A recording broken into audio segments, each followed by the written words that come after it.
Well, we've changed the camera angle again. We brought out our M1A1 build with our budget Chinese scope, retro scope. So it's nicer. I know underneath this overhang we're in darkness, but two shots were good on elevation off to the left. Made a small adjustment and then it kind of got weird. So I taped up what was there, and I'm going to lay 4 down in there and see how it looks.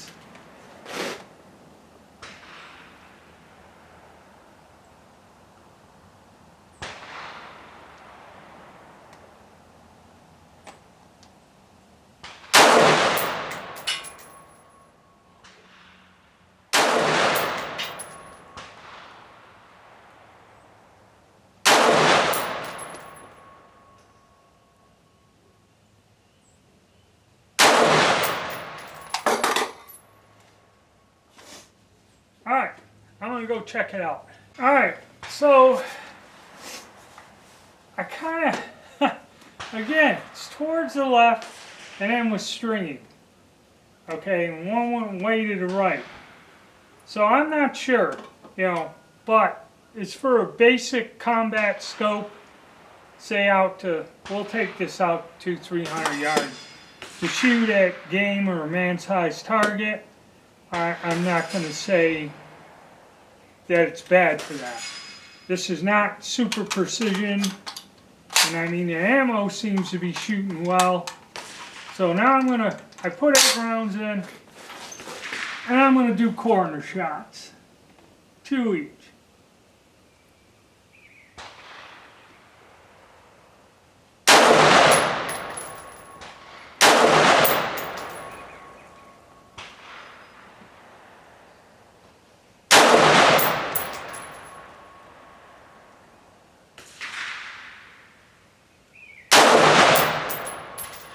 Might have pulled that one.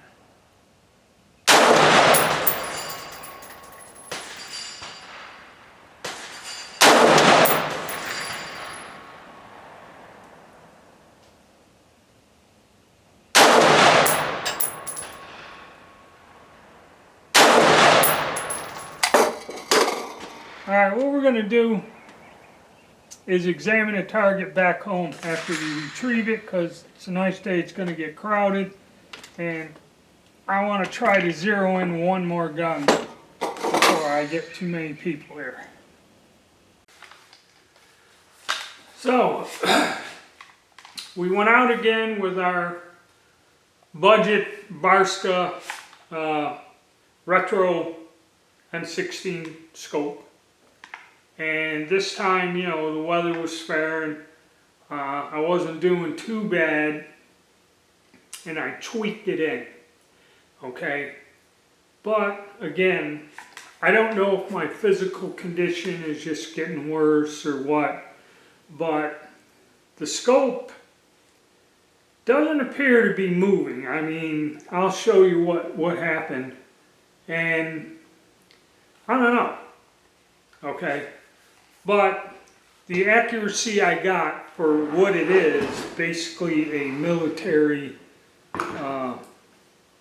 scope. It's not fancy.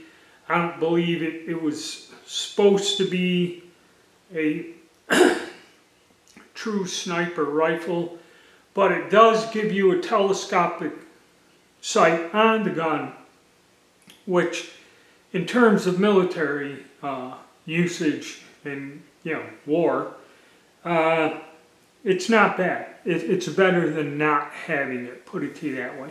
And we'll take a look at the results I got here today. And this was all shot with the green tip ammo Winchester contract overrun at 50 yards. Alright, as you see, I had some here, was trying to dial it in. Kind of thought I had it when I was clipping the dime in and said, you know what, let me see. I don't know if I'm pulling or just the trigger, the military grade trigger on this kind of sucky. I might have to replace that. I think that may be a problem, and I'm yanking and getting thrown off. But when doing a diamond pattern, there's two. So the scope does, you know, the gun is accurate. The scope, I guess, is accurate. But then when we went over here, two kind of equal in the distance. Then again, we clobbered it and got one there under an inch, pretty much there, but then again, we dropped it down. I don't know. I don't think the scope is moving because actually, you know, when I kind of was clipping this diamond, I got that diamond. So, I don't know.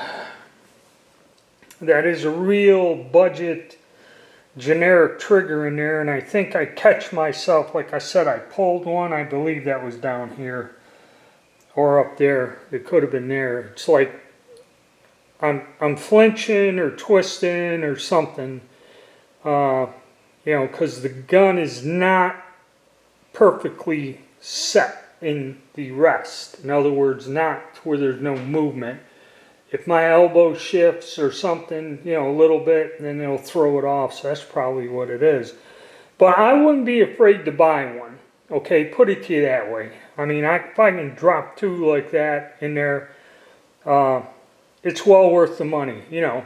Because the one that Brownells has, you know, it's 350 units, and this one is under 100 units off of that. And it comes recommended on a Google search as the better deal.